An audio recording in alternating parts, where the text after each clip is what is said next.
everyone, welcome back. Ready to dive into another deep dive with me? Absolutely, let's do it. This time, you chose Gabbitson-Boiron's The Complete Fitness Guide for Beginners.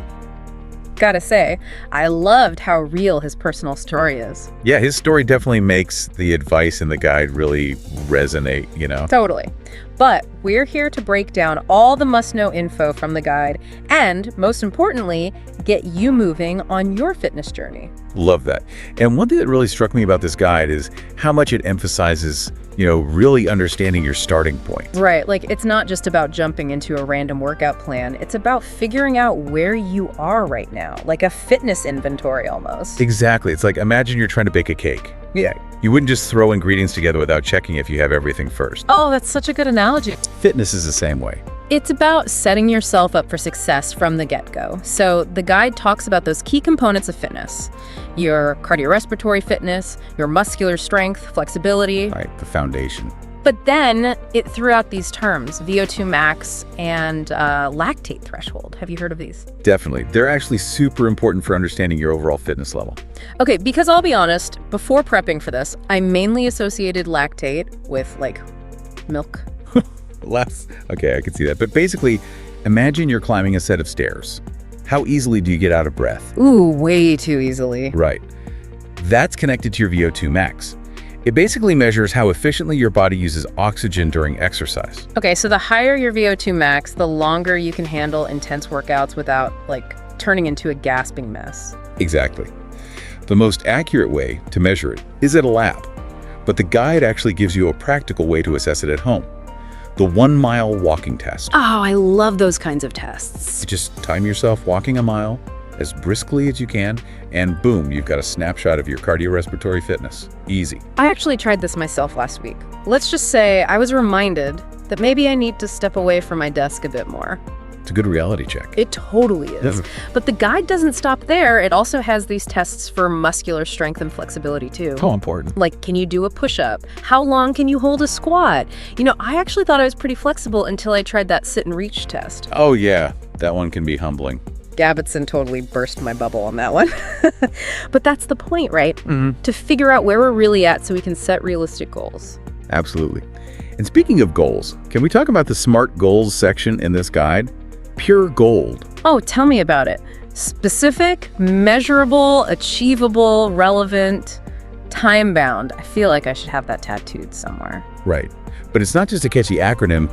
Studies actually show you're way more likely to achieve your goals if they're SMART. It's all about setting yourself up for success. Instead of just saying, I want to get stronger, which, let's be honest, we've all been there. You'd say something like, I want to be able to do 10 push-ups in a row within 60 days. Exactly.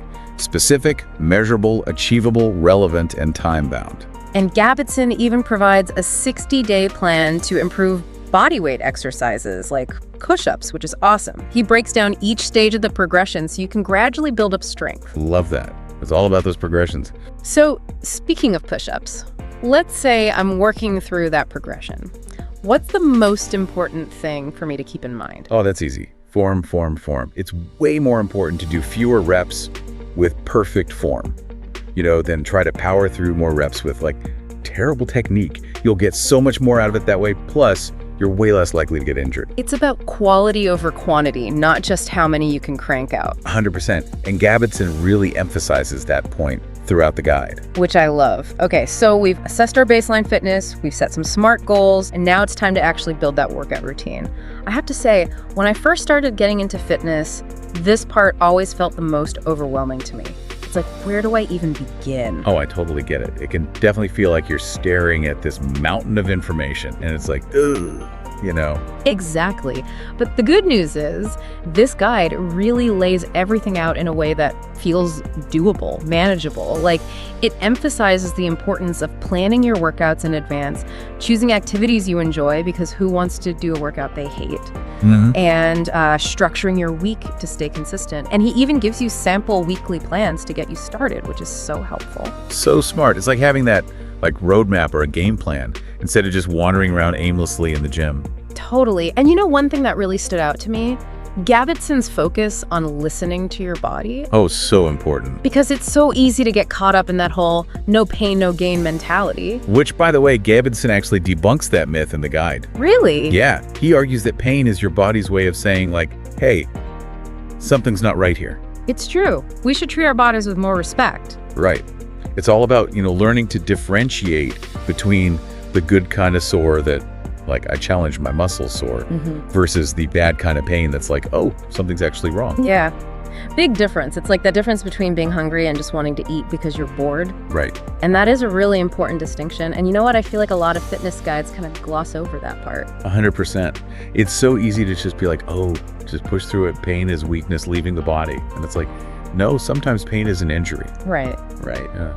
And speaking of listening to your body, we've got to talk about fuel. We got to talk about nutrition. Let's do it. So this guide has a ton of great tips, but there was one section that really surprised me. The part about nitric oxide. Oh, yeah.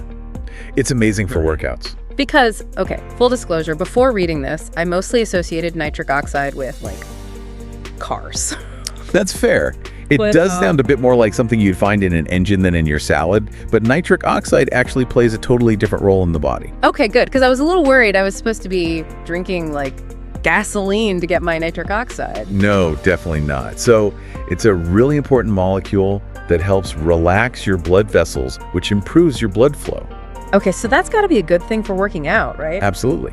It's like giving your muscles a superhighway for oxygen and nutrients. Sign me up. So, which foods are we talking about here? Give me the nitric oxide all-stars. Get ready to add some serious color to your plate. Think pomegranates, oranges, watermelon, blueberries. They're packed with compounds that support nitric oxide production. So I basically just need to eat a rainbow every day. Pretty much. And it's really not that hard to incorporate these foods into your diet. Speaking of which, one thing I loved about the guide is how much it emphasizes meal prepping.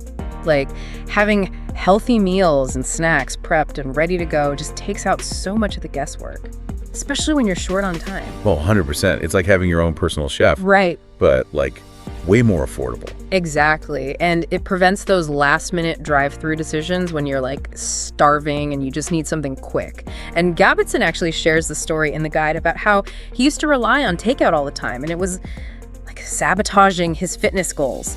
But once he started meal prepping, everything changed for him. Yeah, meal prepping is a game changer for so many people. It just makes healthy eating so much easier. Okay, so we've covered workouts, nutrition, but what about the mental game? How do we stay motivated, especially when that, like, initial excitement of starting something new wears off? That's such a good question. And honestly, it's something we all struggle with. Well, one thing that Gabitson talks about that I found really helpful is, figuring out your why. Your why. Yeah, like, why are you doing this? What are you hoping to achieve? I like that. So it's about digging a little deeper than just, I want to lose weight, or, whatever that surface level goal might be. Exactly. Is it about feeling more confident in your clothes, having more energy to, like, play with your kids, or maybe it's about improving your, like, overall health so you can be around for the long haul? So write it down, put it on a sticky note, make it your phone background, whatever it takes to keep that motivation going. Right. Make it something you see every single day. Let that why be your anchor. I love that, because it's so easy to lose sight of the bigger picture when you're caught up in the day-to-day grind, 100%. And speaking of staying motivated, Gabitson actually has this other tip, and it's so simple, but so effective. Okay, hit me with it. Tell someone about your goals. Okay, that seems almost too easy. How does that work? I know, right? But think about it. When you tell someone about a goal, even if it's just one person, it suddenly makes it feel more real, It's like you're accountable to them. Exactly. It's like you've got this, like, built-in support system now. It's like you've got a cheerleader in your corner, cheering you on, helping you stay on track. I love that. And speaking of celebrating wins, one of the things I loved about this guide is how Gabitson really encourages you to actually celebrate your progress. Yes. Big or small, those wins deserve to be celebrated. Exactly. Like, did you finally nail that challenging yoga pose? Celebrate it. Did you make it through the whole week without ordering takeout? High five. Exactly. It's about recognizing how far you've come. It's so easy to get caught up in that mentality of, like, okay, I achieved this goal, now on to the next one, on to the next one, on to the next one. But, like, taking the time to actually acknowledge those wins, those small victories, it's so important. It really is.